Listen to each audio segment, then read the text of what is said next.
خبر شامل کرتے ہیں پاک پتن سے۔ ہمارے بیورو چیف ڈاکٹر اطہر سے مریم نواز کا پاک پتن کا دورہ۔ 20 بچوں کی اموات کے معاملے میں غفلت برتنے پر سی ای او ہیلتھ اور ایم ایس ہسپتال گرفتار۔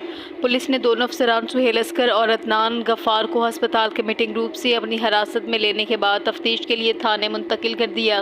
وزیر اعلیٰ پنجاب کے ہسپتال کے دورے کے دوران مریضوں کے لواحقین نے شکایات کے انبار لگا دیے۔ وزیر اعلیٰ مریم نواز نے بچوں کے وارڈ سمیت دیگر شعبہ جات کا معائنہ کیا۔ وزیر اعلیٰ کو پیش کی گئی انکوائری رپورٹ کے بعد فوری احکامات دیے۔ یہ بھی بتایا گیا ہے پاک پتن میں 20 بچوں کی اموات کے معاملے کی ابتدائی انکوائری رپورٹ سامنے آنے کے مزید ذمہ داران کے خلاف کارروائی متوقع ہے۔ یاد رہے پاک پتن میں 20 بچوں کی اموات غیر تربیت یافتہ دائیوں اور نجی ہسپتال میں آپریشن کے باعث ہوئی تھیں۔ ابتدائی رپورٹ میں انکشاف کیا گیا تھا کہ پاک پتن ڈسٹرکٹ ہسپتال میں 20 نومولودوں کی ہلاکت کے معاملے پر محکمہ صحت اور کمشنر ساہیوال نے ابتدائی رپورٹس تیار کر لی تھی۔ جیو نیوز کے مطابق رپورٹس میں بتایا گیا تھا کہ 15 بچے نجی ہسپتال میں پیدا ہوئے تھے مگر حالت بگڑنے پر انہیں سرکاری ہسپتال لایا گیا۔ 5 بچوں کی ہلاکت غیر تربیت یافتہ دائیوں اور ان کے طریقہ کار سے ہوئی ہے، جبکہ ہسپتال لائے گئے بچوں کی مائیں بھی ان کے ساتھ نہیں تھیں۔ ذرائع کا کہنا ہے کہ بچوں کی آمد اور علاج کے وقت کا کلینیکل آڈٹ بھی کروایا گیا ہے۔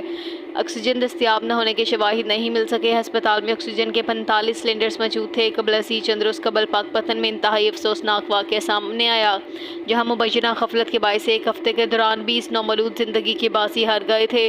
پاک پتن کے ڈسٹرکٹ ہیڈ کوارٹر ہسپتال میں رواں مبینہ غفلت اور سہولیات کے فقدان کے باعث 20 بچوں کی موت ہوئی تھی۔ بچوں کی ہلاکت سے علاقے میں تشویش کی لہر دوڑ گئی۔ بچوں کے ورثاء نے طبی عملے پر غفلت، آکسیجن کی کمی اور ناقص سہولیات کا الزام لگایا تھا۔